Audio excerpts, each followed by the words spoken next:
Hello students, आज हम discuss करने वाले हैं 22 जनवरी का जो मॉर्निंग शिफ्ट का जेई मेंस का जो पेपर है उसको हम डिस्कस करने वाले हैं। और ये जो पहले बता दें कि ये जो पेपर है ये मेमोरी बेस्ड है। तो इसमें देखिए पहला जो क्वेश्चन है वो है इलेक्ट्रोनेगेटिविटी पर। तो इलेक्ट्रोनेगेटिविटी हम जानते हैं इलेक्ट्रॉन अट्रैक्टिंग पावर, और पीरियोडिक टेबल में लेफ्ट टू राइट इलेक्ट्रोनेगेटिविटी क्या होती है, इंक्रीज होती है, टॉप टू बॉटम डिक्रीज होती है। तो आप देख रहे हैं कि फ्लोरीन, क्लोरीन, ब्रोमीन, आयोडीन में फ्लोरीन सबसे ऊपर आता है और आयोडीन सबसे नीचे आता है। So the answer to this question is fluorine, chlorine, bromine and iodine. So this is the correct answer, third is the correct answer. Okay, तो बहुत इजी क्वेश्चन है। अब नेक्स्ट क्वेश्चन की तरफ मूव करते हैं, यानी क्वेश्चन नंबर 2। यहां पर देखिए बॉइलिंग पॉइंट, बॉइलिंग पॉइंट किसका ज्यादा है, या arrange the following according their increasing order of their boiling point. So सबसे ज्यादा जो है किसका बॉइलिंग पॉइंट है। तो बॉइलिंग पॉइंट की बात करें तो यहां पर elevation in boiling point delta T B is directly proportional to the number of particles in the solution. तो यहां पर आप देखिए delta T B is directly proportional to I into M, where I is the van't of factor I. तो यहां पर in case of NaCl break होता है Na प्लस में plus Cl minus, because it is a strong electrolyte, it is completely ionised into Na plus Cl minus. So I equal to 2। तो आप यहां पर देख सकते हैं कि सबसे ज्यादा जो कॉन्सेंट्रेशन है वो थर्ड की है, 10 की पावर -2। ओके, उसके बाद में 10 की power -3 molar NaCl, then after 10 की पावर -4 मोलर NaCl। यदि आप फर्स्ट और फोर्थ में कंपैरिजन करें तो यूरिया का वांट ऑफ फैक्टर कितना है, 1। इसका वांट ऑफ फैक्टर 1 है, इसका वांट ऑफ फैक्टर 2 है। तो यहां पर देखिए सबसे ज्यादा जो बॉइलिंग पॉइंट होना चाहिए वो किसका होगा, थर्ड का। थर्ड मींस यहां पर देखिए क्वेश्चन नंबर, इस क्वेश्चन में जो 2 जो ऑप्शन है, यानी सबसे ज्यादा थर्ड, उसके बाद में second, then after first, then after fourth. So this is the correct answer of this question. ठीक है, चलिए अब नेक्स्ट मूव करते हैं क्वेश्चन नंबर 3 की तरफ। तो देखिए कॉम्प्लेक्स आयन, निकिल का कॉम्प्लेक्स है। तो यहां पर सबसे पहले हम देखेंगे कि निकिल किस स्टेट में है। तो यहां पर देखिए निकिल पर जो चार्ज है इट इज +2, और कॉन्फ़िगरेशन निकिल का कितना होता है, 3d8 4s2। यहां पर 2 इलेक्ट्रॉन्स लूज कर गया है, तो nickel +2 it has 3d8 configuration. तो यहां पर देखिए जो लिगैंड है it is chlorine. Chlorine being a weak field ligand, तो यहां पर क्या होगी, नो पेयरिंग टेक्स प्लेस। तो एक्चुअली क्या है कि यदि इसका आप कॉन्फ़िगरेशन लिखते हैं D8 का, तो ये इसका D8 का कॉन्फ़िगरेशन, और यहां पर S और P की 3 ऑर्बिटल, यहां पे क्लोरीन इन ऑर्बिटल में अपने 2-2 इलेक्ट्रॉन शेयर करेंगे, और दिस इज क्लोरीन ये। So hence here there is a sp3 hybridisation. Okay, तो यहां पर जो कि sp3 हाइब्रिडेशन है, तो इसका मतलब है कि यहां पर +2 ऑक्सीडेशन स्टेट है, और sp3 हाइब्रिडेशन का मतलब the shape will be tetrahedral. So the answer to this question is 1. Next question की बात करें, which of the following has maximum size out of the following। तो यहां पर देखिए एल्यूमिनियम, मैग्नीशियम और फ्लोरीन, सोडियम दिया हुआ है। सबसे पहले हम बात करेंगे कि इनका एटॉमिक नंबर क्या है। इसका एटॉमिक नंबर 13 है, इसका एटॉमिक नंबर 12 है, it is 9, it is 11। Okay, तो यानी प्रोटॉन की यदि हम बात करें तो प्रोटॉन सबसे ज्यादा एल्यूमिनियम के पास में है, और इसकी ऑक्सीडेशन स्टेट +3 है। इट मींस इसने 3 इलेक्ट्रॉन को लूज किया हुआ है, इसने 2 इलेक्ट्रॉन को लूज किया, इसने 1 इलेक्ट्रॉन को गेन किया हुआ है। और इसने भी एक इलेक्ट्रॉन को लूज किया हुआ है। तो इट मींस इसमें जो इलेक्ट्रॉन्स है सभी में कितने 10 इलेक्ट्रॉन्स हैं, इसमें 10 इलेक्ट्रॉन है, इसमें 13 प्रोटॉन होते, 13 प्रोटॉन 10 इलेक्ट्रॉन को आसानी से खींच सकते हैं। तो इसका मतलब क्या है कि जो साइज है सबसे छोटा साइज एल्यूमिनियम का होना चाहिए। फिर यहां पे देखिए 10 के बारे में 12 प्रोटॉन हैं, इसको खींच सकते हैं इजीली। और यहां पर क्या है कि 10 इलेक्ट्रॉन को 9 प्रोटॉन आसानी से नहीं खींच सकते। इसका मतलब साइज सबसे, यदि बिगेस्ट साइज की बात करें तो यहां पर जो सबसे बिगेस्ट साइज है F-। So answer to this question is F-। Next question is IUPAC name of the following species. तो यहां पर देखिए principal functional group is COH। तो प्रायोरिटी ऑर्डर के अकॉर्डिंग यदि देखा जाए तो इसको हम नंबर 1 देंगे, यहां से नंबरिंग स्टार्ट करेंगे नंबर 2, 3 और 4। क्योंकि यदि फंक्शनल ग्रुप में कार्बन है, ओके, और वो प्रिंसिपल नहीं है तो इसको एज हम प्रेफिक्स में यूज करेंगे। और यहां पर आप देख रहे हैं कि ये थर्ड पोजीशन पर आ रहा है, तो इसको हम क्या कहेंगे, methoxy carbonyl. This group is called alkoxy carbonyl if we are using as a prefix. ठीक है, तो यहां पर देखिए 3 पोजीशन पर है मिथॉक्सी कार्बोनिल। तो क्या है, देखिए 3 methoxy carbonyl, 2 methyl, okay, 2 methyl और butanoic acids. So this is the correct answer of this question. Okay, चलिए नेक्स्ट क्वेश्चन की बात करते हैं। नेक्स्ट क्वेश्चन है कि incorrect statement of the following regarding the first order kinetics. तो यहां पर देखिए half life, first order kinetics में हम देखते हैं कि K equal to 1/T ln A0/AT। Okay, तो ये फॉर्मूला हम यूज करते हैं। और टेम्परेचर के बारे में कुछ दिया हुआ, टेम्परेचर और K में क्या रिलेशन है, तो अर्हिनिस इक्वेशन है कि K equal to A e⁻⁻ यानी K की वैल्यू टेम्परेचर पर डिपेंडेंट होती है। और यहां पर देखिए पहला क्या, हाफ लाइफ।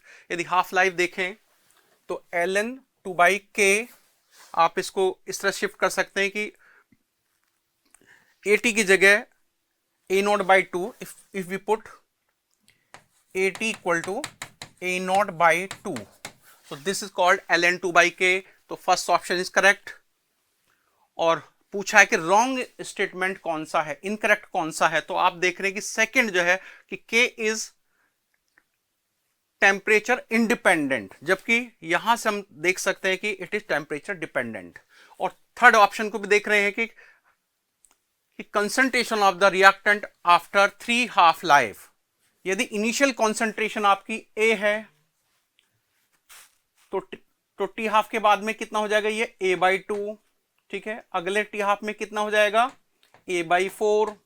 और इस तरह से नेक्स्ट टी हाफ में, 3 टी हाफ के बाद में देखें तो इट इज A/8 हो जाता है। ठीक है, तो कहने का मतलब है कि इस क्वेश्चन का जो आंसर है वो क्या है, वो 2। ओके, क्योंकि इनकरेक्ट स्टेटमेंट पूछा है। और क्या है कि टेम्परेचर पर क्या है कि इट इज टेम्परेचर डिपेंडेंट, और टेम्परेचर बढ़ने से K की वैल्यू क्या होती है, वो बढ़ती है। ठीक है, तो यहां पर जो है ये 1, 3 और 4 सही है, और इनकरेक्ट यदि है तो वो है आपका 2। तो इसका जो करेक्ट आंसर है वो सेकंड ऑप्शन इसका करेक्ट आंसर है। ठीक है, ओके, नेक्स्ट क्वेश्चन कि consider the given equilibrium reaction. तो यहां पर देखिए इक्विलिब्रियम रिएक्शन दे रखी है, और यहां पर एक स्पीशीज है that is carbon which is present in solid state. तो सॉलिड स्टेट में ये प्रेजेंट है। तो यहां पर देखिए इनिशियल प्रेशर दे रखा CO2 का, ये प्रेशर दे रखा है 0.6। ओके, इनिशियल प्रेशर 0.6 है। तो एट इक्विलिब्रियम में क्या होगा, यहां से P माइनस करेंगे, और यहां पर क्या डबल हो रहा है, यदि यहां से P कन्वर्ट हो रहा तो ये कितना हो जाता है, डबल हो जा रहा है। और after equilibrium is establish the total pressure becomes 0.8। तो इसका मतलब क्या है कि 0.6 माइनस पी प्लस 2p की जो वैल्यू है इट इज इक्वल टू 0.8। तो यहां से हम निकाल सकते हैं कि p इक्वल टू कितना हो जाएगा यहां से 0.2। तो कहने का मतलब है कि kp यदि हम कैलकुलेट करें तो kp की वैल्यू होगी आपकी 2p square upon 0.6 minus p। Okay, तो 2p मीन्स कि 2 इंटू 0.2 अपॉन 0.4। यहां से देखिए 0.6 में से 0.2 यदि आप माइनस करते हैं तो इट इज इक्वल टू 0.4। तो यदि इसको कैलकुलेट करते हैं तो देखिए ये कितना आता है, आप देखिए ये आ जाता है 0.4। ओके, इसका जो आंसर होगा that is 0.4। So the value of Kp is 0.4। ठीक है, तो इसका जो करेक्ट आंसर है वो 0.4 हो गया। ठीक है, अब हम बात करते हैं नेक्स्ट क्वेश्चन की।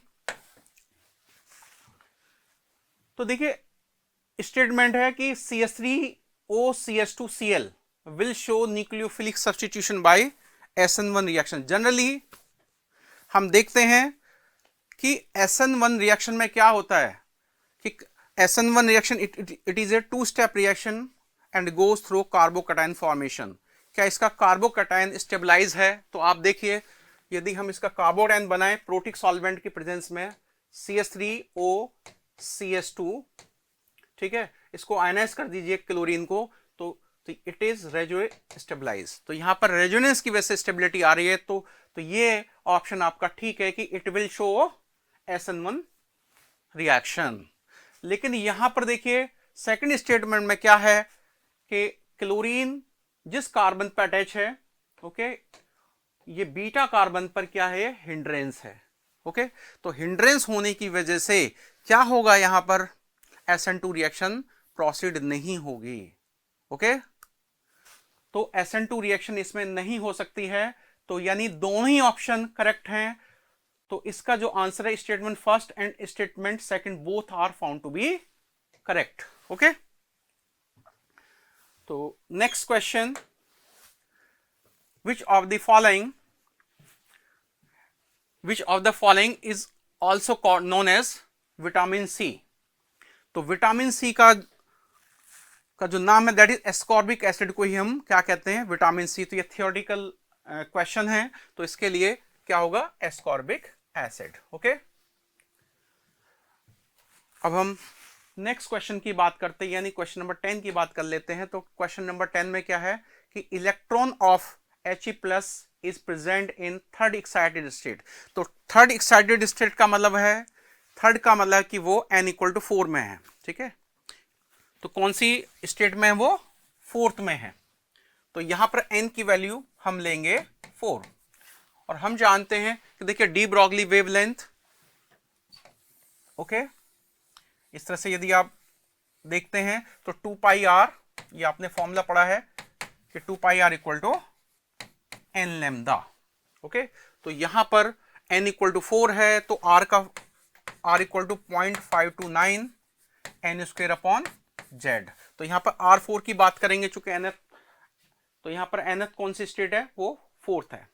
तो यहां पर 2π इंटू r की वैल्यू कितनी रखेंगे, 0.529, और n की वैल्यू कितनी हो जाएगी यहां पर, n इक्वल टू 4, यानी 4 का square upon z equal to 2 for He+ के लिए z की वैल्यू कितनी लेंगे, 2। It is equal to again n equal to 4 into lambda. तो यदि आप इसको देखेंगे कि 4 से ये 4 कैंसिल आउट, और यहां पर लैम्डा की वैल्यू जब इसको कैलकुलेट करेंगे तो वो जो वैल्यू आएगी लगभग वो 6.64 आएगी। क्योंकि देखिए ऐसे देख ली, lambda equal to 2 into 3.14 into 0.529, okay, और ये इंटू 2। ठीक है, तो ये अप्रोक्सीमेटली 6.64 एंगस्ट्रॉम के आसपास है ये, ठीक है। तो इसका जो आंसर वो फर्स्ट हो जाएगा, ठीक। नेक्स्ट, यदि हम बात करते हैं which of the following show positive Fehling solution, तो हमने पढ़ा कि देखिए बेंजल्डिहाइड वो फैलिंग सॉल्यूशन, ये फैलिंग टेस्ट नहीं देता है, ठीक है। तो जनरली क्या, aldehydes will show Fehling solution test. तो यहां पर क्या है कि देखिए ये पहला है benzaldehyde, it will not show Fehling solution test. तो ये क्या है, ये कीटोन है, ये भी नहीं देगा। तो ऐसा एल्डिहाइड जो बेंजल्डिहाइड यानी बेंजीन से डायरेक्ट अटैच नहीं है, तो देखिए ये किससे, CH2 से अटैच है। तो ये जो है this aldehyde will show Fehling test. तो ये इसका आंसर थर्ड हो जाएगा। ये कैसा, डायोल। हालांकि देखिए यदि C डबल बॉन्ड O से अटैच यहां पर OH ग्रुप हो तो ये भी टेस्ट देता है, ठीक है। लेकिन यहां पर क्या है, ये डायोल है, ओके। ये टोटोमराइज नहीं हो सकती, ये टोटोमराइज हो सकता है, ठीक है। तो it will not show this test, okay. तो इसका जो आंसर है, आप इसको थर्ड इसका आंसर होगा correct. Next question is electronic configuration is possible, यानी 4f7। तो हम देखिए डी ब्लॉक का जो इलेक्ट्रॉनिक कॉन्फ़िगरेशन है वो क्या होता है, n-2 f1 to 14, ओके, और n-1 d0 1 and ns2, okay. यदि आप देखें EU की यदि बात करते हैं तो EU का जो एटॉमिक नंबर है इट इज 63, क्योंकि ये है आपके इनर ट्रांजिशन एलिमेंट्स, और यहां पर CE कितना होता है, 58, CE PR ND PM SM EU। तो देखिए 59 60 61 62 63, ओके। तो यहां पर देखिए ये EU है 63। तो 63 का जो कॉन्फ़िगरेशन है वो होता है F, और यानी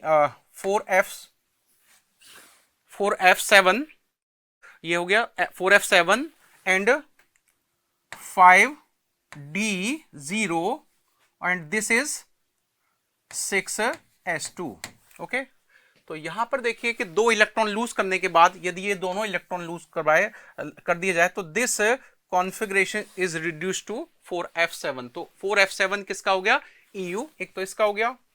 GD का यदि देखा जाए तो GD का जो कॉन्फ़िगरेशन है, यानी GD एटॉमिक नंबर इज 64, तो it is 4f7 5d1 and 6s2। तो यहां पर क्या है, GD में यहां 3 इलेक्ट्रॉन निकाल दिए जाएं, यानी 2 इलेक्ट्रॉन इधर से निकल जाए, एक ये निकल जाए, तो कितना हो जाएगा 4f7, ठीक है। तो यानी इसका जो आंसर है क्या है कि B और C, ओके। देखिए क्वेश्चन है ये कि solid converted into nitrogen plus CO2 में, it is present in solid state. तो जैसे इक्विलिब्रियम एस्टेब्लिश होती है, मान लीजिए इसका प्रेशर P आता है, तो ये कितना होगा, इसका डबल दिखाई दे रहा है, और कहा जा रहा है कि if the partial pressure of CO2 at equilibrium is 0.4, यदि ये 0.4 है इक्विलिब्रियम में प्रेशर, ओके, तो ये इसका कितना हो जाएगा, डबल हो जाएगा, ठीक है, ठीक है, ये डबल हो जाएगा। लेकिन यहां पर देखिए कुछ और भी बोल रहा है, if the partial pressure of CO2 gas at equilibrium is 0.4 and the total pressure is 1 atm। तो कहने का मतलब है यदि 0.4 है तो टोटल कितना हो गया, टोटल हो गया, इसका मतलब है कि यहां का जो प्रेशर देखिए टोटल हो गया आपका 3p, ओके। यदि 0.4 ये है, और तो देखिए टोटल दे रखा 1, और CO2 का प्रेशर कितना कह रहा है, वो है 0.4। तो इसका मतलब है कि अमोनिया का जो प्रेशर है, प्रेशर ऑफ अमोनिया, वो कितना हो गया, 0.6 कह रहा है, ठीक है। तो तो ये हो गया आपका 0.6। ओके, अब कह रहा है कि बताइए कि इसका Kp वैल्यू क्या होगी at the same temperature. Okay, तो सबसे पहले क्या है कि ये डिसोसिएट हो रहा अमोनिया में प्लस CO2 में। ओके, और यदि ये 0.4 है, ठीक है, यदि ये 0.4 है और टोटल प्रेशर दे रखा है इसका 1, तो इसका मतलब बाकी का जो प्रेशर है वो किसका है, अमोनिया का है। इसका मतलब है कि अमोनिया का प्रेशर कितना हो गया 0.6। ठीक है, तो अब इसमें हम इक्विलिब्रियम कांस्टेंट Kp कैलकुलेट कर सकते हैं। कैसे, partial pressure of ammonia square into partial pressure of CO2।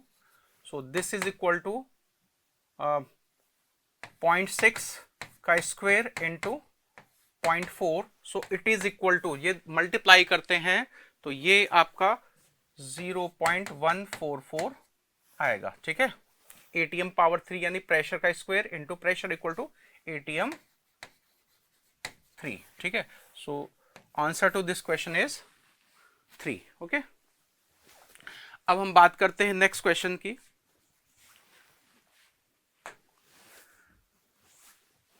यहां पर देखिए ये ग्रुप है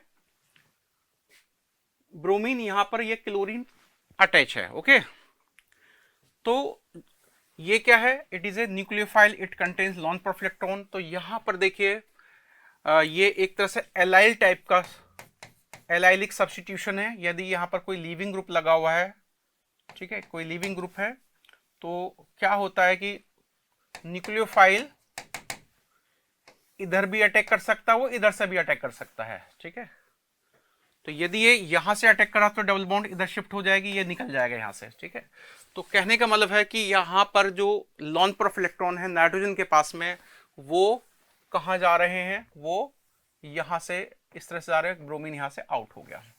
जैसे यहां से आउट होते यहां पर डबल बॉन्ड क्रिएट हो गई। ठीक है, तो डबल बॉन्ड क्रिएट हो गई यहां पर, तो इसका मतलब ये है कि डबल बॉन्ड और फिर ये क्लोरीन, तो दूसरा मॉलिक्यूल चूंकि एक्सिस में दे रखा है, तो दूसरा जो सेकंड मॉलिक्यूल है वो जा करके इसको रिप्लेस करेगा यहां पर। ठीक है, क्योंकि ये डबल बॉन्ड ऑलरेडी यहां पर शिफ्ट हो चुकी है। ठीक है, यहां पर शिफ्ट हो जाएगी डबल बॉन्ड ये, और ये डबल बॉन्ड यहां से हट जाएगी। तो कहने का मतलब है कि ऐसा ऑप्शन कौन सा दिया हुआ है, ये नहीं है हो सकता, क्योंकि डबल बॉन्ड यहां पर है, दोनों ग्रुप पास में है, यानी नाइट्रोजन वाले ग्रुप एक यहां पे अटैच होगा, एक इधर होगा, तो ये वाला ऑप्शन आपका हाँ, यही ऑप्शन आपका जो है, यही पहला ही ऑप्शन होगा। ठीक है, क्योंकि आप देखिए कि डबल बॉन्ड यहां पे शिफ्ट हो जाएगा, तो इसके यहां पर ये नाइट्रोजन, इधर भी नाइट्रोजन अटैच हो जाएगा, तो ये ग्रुप जो है दोनों पास पास में है। ठीक है, और ये डबल बॉन्ड है। ठीक है, ओके, एक CH2 ग्रुप से सेपरेट है। ओके, डबल बॉन्ड इस साइड से, तो इसका जो आंसर होगा वो यही होगा। ठीक है, क्योंकि एडजेसेंट पोजीशन पर दो ग्रुप अटैच, एक इधर एक इधर। ठीक है, तो इसका आंसर जो है वो फर्स्ट ही होगा। ओके,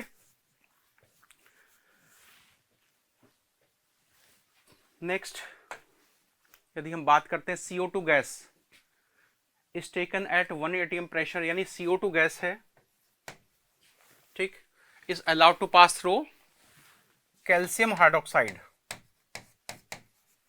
ठीक है, जिसकी मोलैरिटी है 0.1 m, सॉल्यूशन से पास कर रहे हैं, और जो फालतू अमाउंट है इसका, यानी जो एक्स्ट्रा अमाउंट है, एक्चुअली एक्स्ट्रा जो अमाउंट है कैल्शियम हाइड्रोक्साइड का, उसको हम रिएक्ट करा रहे हैं किसके साथ, 0.1 मोलर HCl और 40 ml of HCl is used. Okay, और ये कह रहा कि इनिशियली जो आपका कैल्शियम हाइड्रोक्साइड था, ठीक है, if 50% calcium hydroxide is reacted with CO2, यानी 50% तो वो रिएक्ट कर गया है किसके साथ में, CO2 के साथ में, यानी 50% जो बचा हुआ है वो किसके साथ रिएक्ट कर रहा है, वो रिएक्ट कर रहा है HCl के साथ।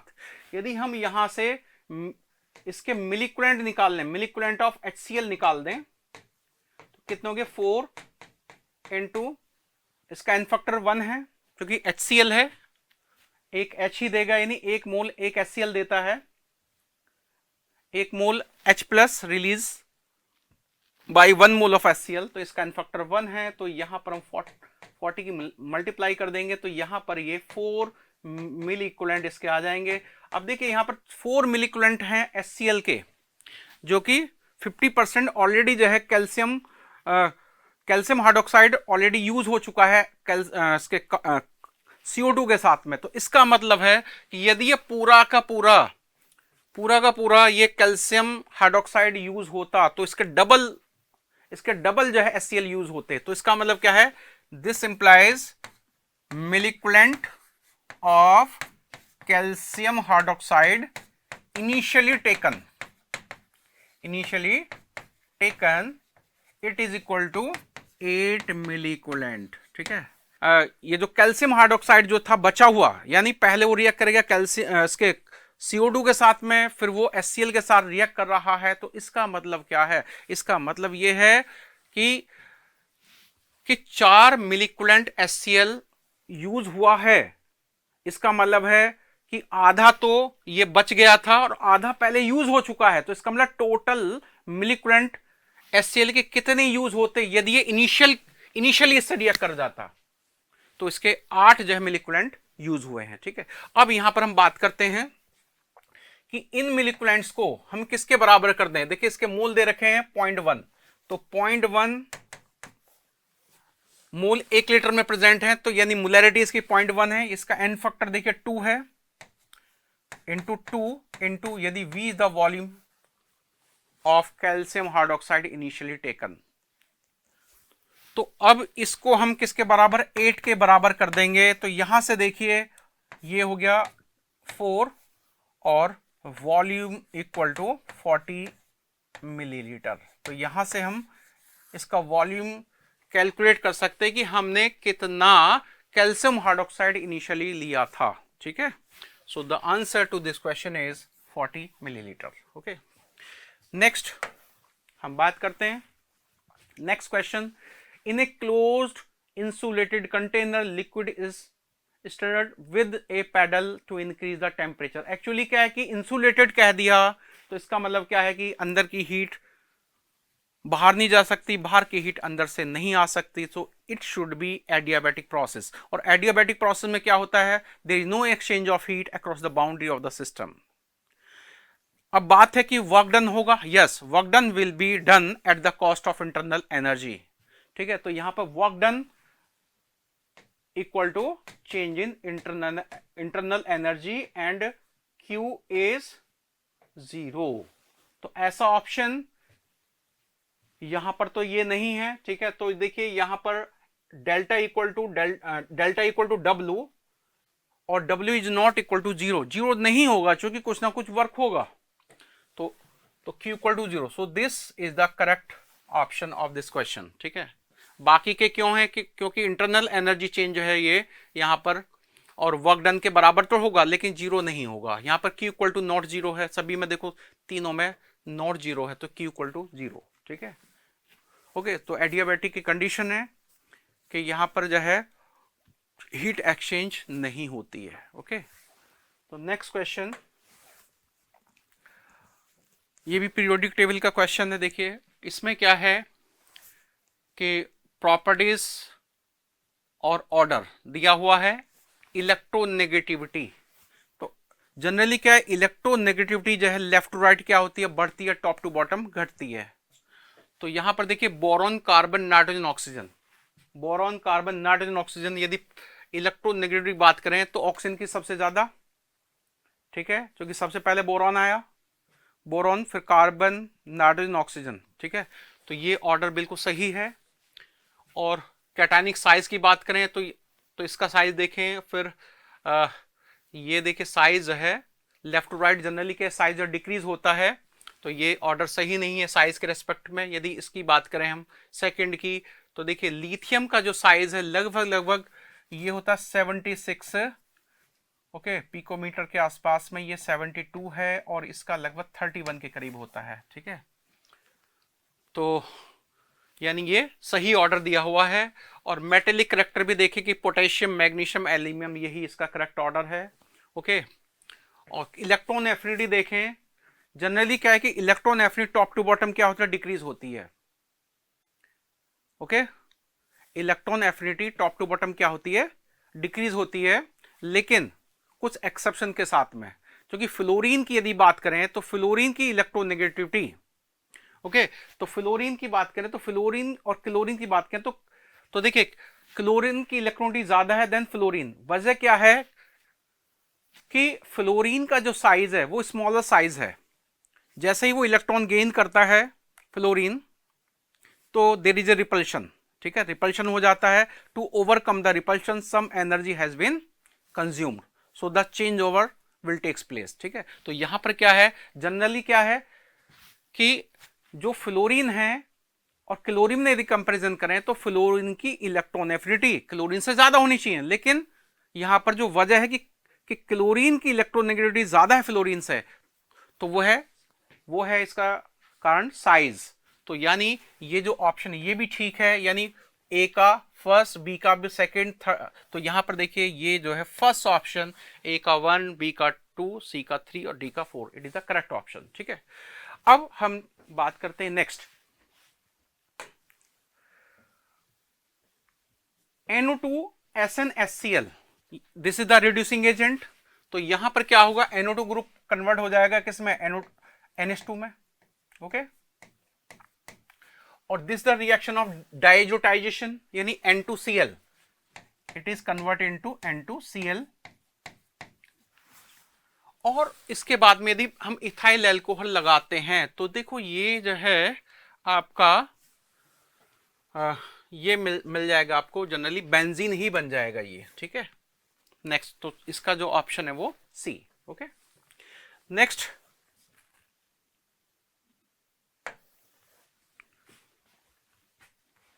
न्यूमेरिकल टाइप के क्वेश्चन है। तो यहां पर देखिए बिल्कुल जो पिछला क्वेश्चन था उसी टाइप से ये आया है। तो SnHCl, यानी सबसे पहले हमने इसको कन्वर्ट किया NH2 में, उसके बाद में डाइल्यूटाइजेशन हुआ, N2Cl बन गया, उसके बाद में CuCl। तो क्या होगा कि यहां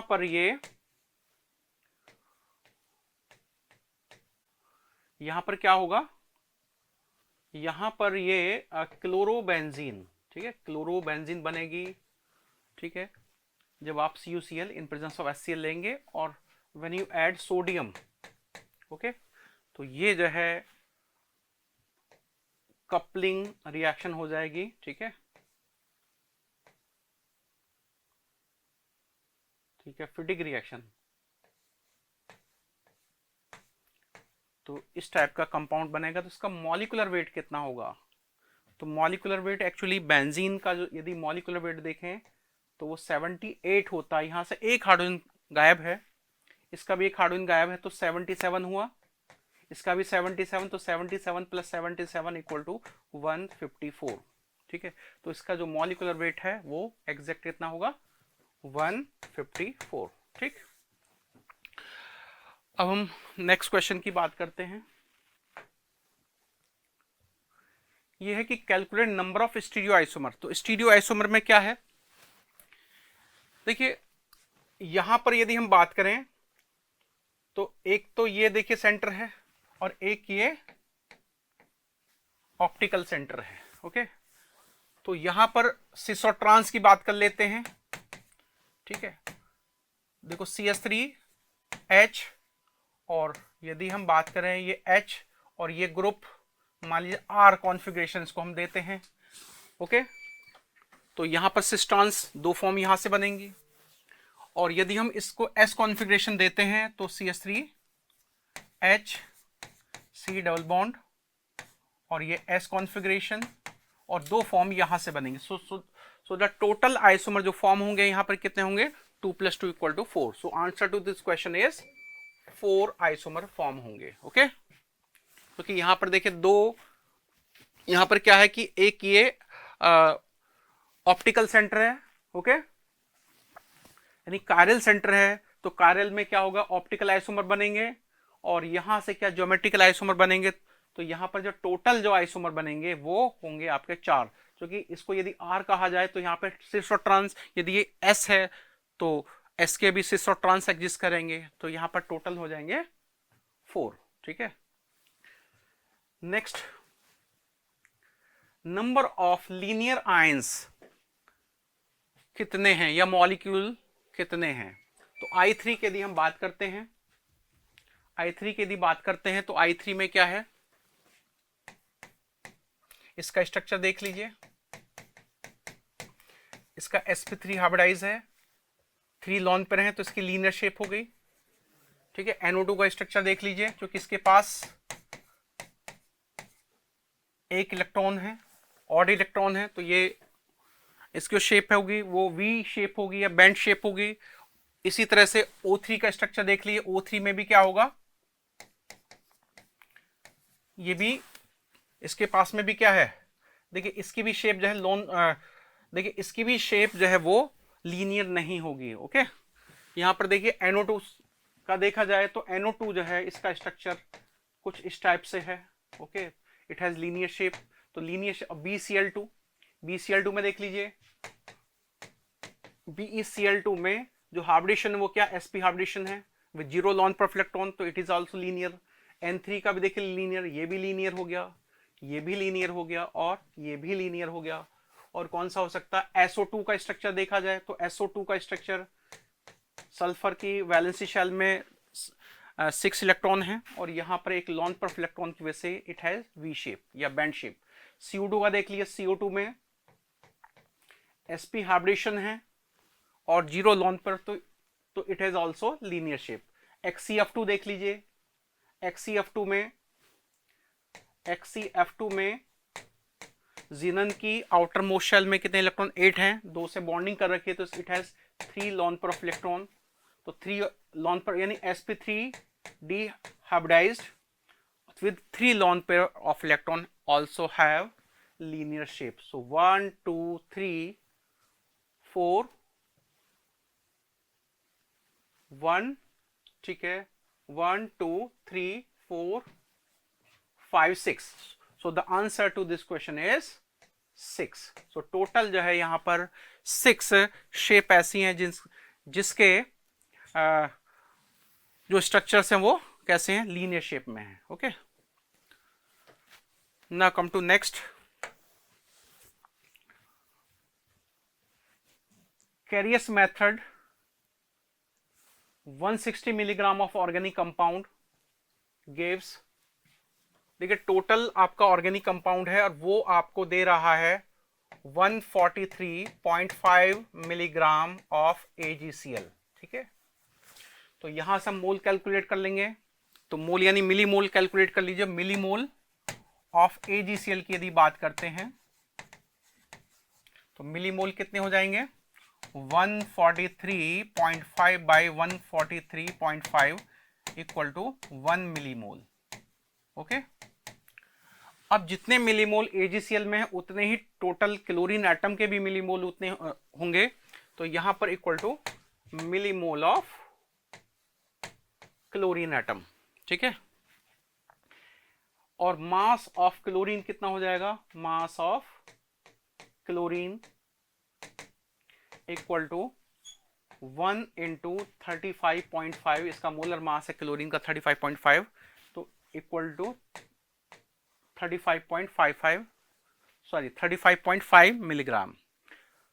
तो कहने का मतलब है कि टोटल आपको दे रखा है 180 मिलीग्राम ऑर्गेनिक कंपाउंड, तो उसका मतलब है कि उसमें 35.5 मिलीग्राम क्लोरीन है। तो परसेंटेज ऑफ क्लोरीन की यदि हम बात करें तो percentage of chlorine it is equal to mass of chlorine that is 35.5 upon 180 into 100। ठीक है, यदि इसको देखा जाए तो अप्रोक्सीमेटली 19 पॉइंट समथिंग आता है, 97, तो it is nearest integer, it becomes 20%। So the answer to this question is 20। And the last question of this paper is 2 ampere of current is pass through molten AlCl3 for 35 minutes. तो यहां पर हम क्या कर रहे हैं, AlCl3 का electrolysis कर रहे हैं तो we know that 3 moles of electron will produce 1 mole of aluminium. Okay, so I दे रखा है इसमें 2 एम्पियर और टाइम दे रखा है 30 मिनट दे रखा है, इक्वल टू 30 इंटू 60, ठीक है। तो 30 मिनट दे रखा है, तो इसको सेकंड में कन्वर्ट कर लीजिए, तो ये हो गया इतने second. So we know Q equal to I T equal to N F.